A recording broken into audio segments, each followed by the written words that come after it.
Канышкыя жана Айгыржал айылдарын бириктирип турган бул көпүрө сыноо мөөнөтүнө жетпей былтыр кулап калды. Айылдыктар бир кылым мурда ашар жол менен курулган авариялык көпүрө аркылуу кайрадан каттоого мажбур. Бул Канышкыя тараптагы тумба бул нормально куюлган да. Айгыржал тараптагы тумба бул архитектор айтып атат, до конца түйүнө жеткирген эмес депчи. Түйүн чуңкур кылган эмес деп. Эме бул курган фирма айтып атат, эски көпүрө 23 метр болгон. Жаңы көпүрө 18 метр болгон. Ошонун негизинде да тумбаны суу айланып кеткенде эки жагынан суу оюп тумбаны алып кеткен деп атат. Эми азыр тергөө иштери жүрүп атат.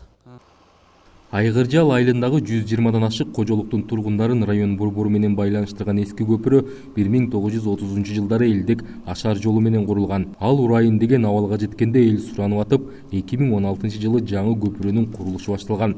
Ага чаткалда кен казуу иштерин жүргүзүп жаткан Vertex фирмасы 16 миллион сомдон ашык каражат бөлгөн.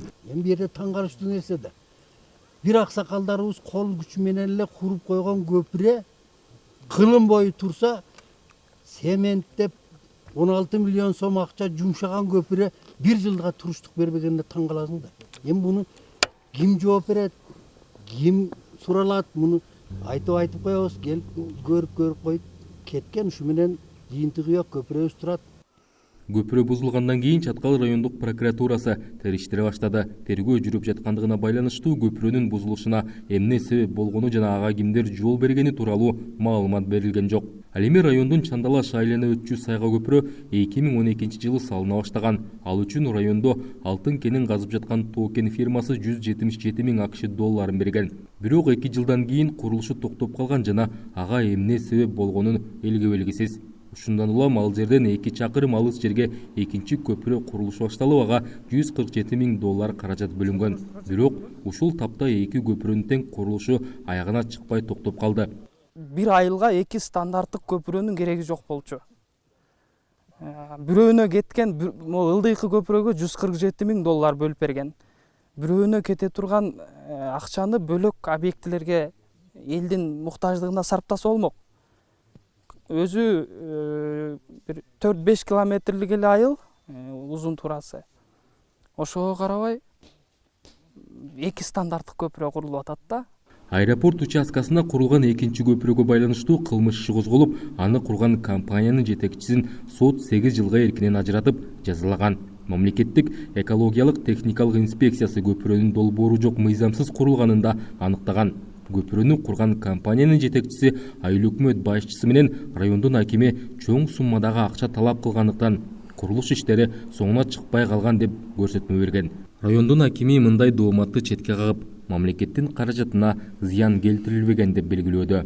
Жаңыбазар айылында Бустер фирмасы тарабынан көпүрө салынып баштаган. Ал бүтпөй калганына байланыштуу Бустер өзүнүн лицензиясын башка фирмага саткан. Токен Корея фирмасына. Токен Кореясы келип көпүрөнү баштаган. Алар дагы башка пайдалануучу менен эки тараптуу келишим түзгөн. Фирма өздөрү алып келип салышкан. Натыйжасында көпүрө иш бербегенине байланыштуу сууга кулаган. Ошонун негизинде укук орган тарабынан териштирүү иштери жүрүп, сот болуп, тиешелүү кишилер жазасын алышты. Район жетекчиси айыл өкмөт башчылары менен кен казган компаниялардын көпүрө куруу аракети ишке ашпай, улам бир көйгөй жаратып жаткан чакта тоолуу райондун тургундары өмүрүн тобокелге сала эски көпүрөлөр менен каттоого мажбур. Район аймагындагы кендерди казып жаткан 5 компаниялардан райондун өнүктүрүү фондуна түшүп жаткан каражат эмне себептен элдин жашоосун жакшыртууга жумшалбай жатканын түшүнбөгөндөр арбын. Айрым маалыматтар боюнча ушул кезге чейин аталган фонддун капчыгына 102 миллион сом акча чогулган. Руслан Калматов, Азаттык, Жалал Абад облусу.